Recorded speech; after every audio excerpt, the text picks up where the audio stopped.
Hi guys, the issue of housing was the main point of discussion on the Sunday shows where Deputy Prime Minister Angela Rayner was doing the rounds.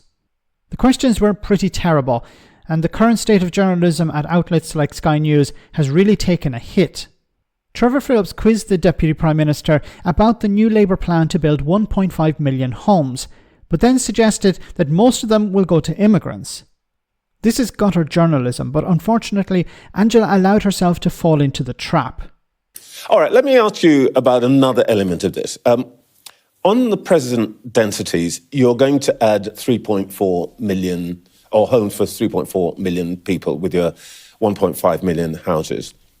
On your own figures, we're also going to add to our population 2.5 million people over this same period. Are you content that more than 5 out of 7 new homes will go to immigrants? Oh my goodness, that's not going to be the case. Look, he's trying to present it as if all the houses are going to be built straight away and all the immigrants are going to come in straight away. Many immigrants will come and they will return to their home countries after a number of years. This is constantly in flux. It's not a case of we're going to build 1.5 million houses and they're all going to be filled with immigrants. This is the sort of rhetoric you hear from Reform UK. Well, that's not the truth, and that's not the case. That's what will happen. Well, that's not the reality, because where the 2.5 million immigrants that are in Rachel Reeves' budget figures going to turn up? Where are they going to live?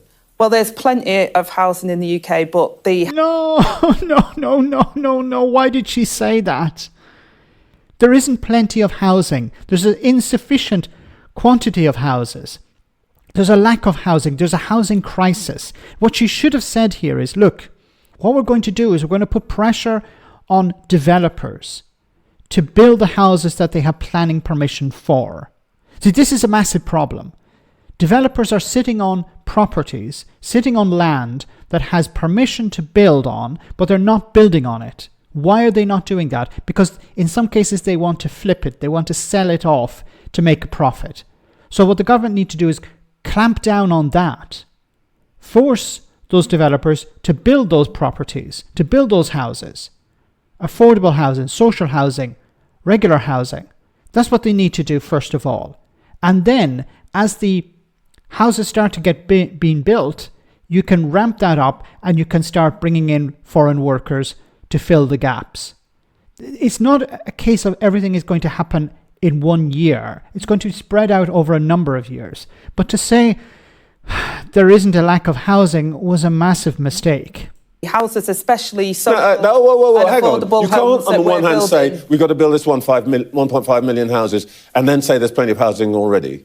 There is plenty of housing, Trevor, already, but there's not enough for the people that desperately need it. So the homes, especially under our affordable homes programme, which is social and affordable housing, they will be there for people who desperately need them, local people. We've already outlined how we're going to support veterans and people who are fleeing domestic violence. Okay. Councils need homes for people that are on the waiting list. I've already announced changes to the right to buy, making sure they have this doesn't quite make sense. So that we can deliver the houses they desperately need. Deputy Prime Minister, it doesn't quite make sense.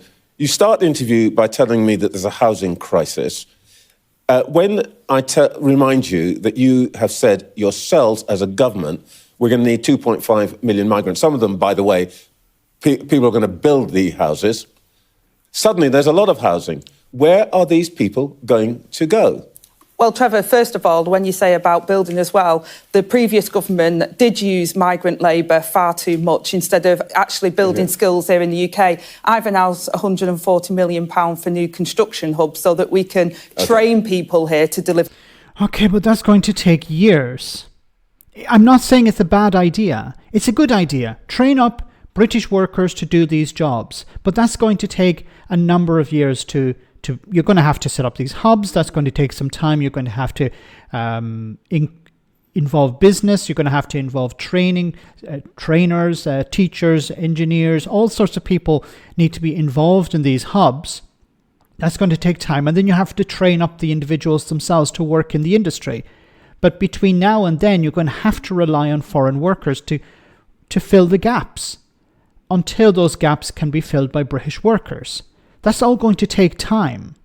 for those housing. So I don't accept that we're going to bring migrants in for that. We've always said that actually we need to skill our own people up.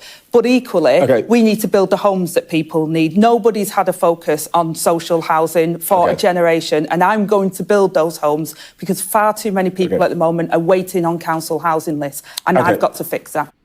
Look, I really admire Angela Rayner. I think she's a great politician and she's somebody who actually cares about ordinary people, but this was a disaster. There's a lack of housing. There needs to be more construction taking place. You need to put pressure on developers, and you also need to fill the gaps in the market, the labour market, with foreign workers. You have to encourage people to come in. You have to pay them well if you want them to do the work. So this is the reality of the situation, and it's of course made worse by Brexit. Let me know in the comment section, guys, what you think. As always, your comments are greatly appreciated. Thanks a lot.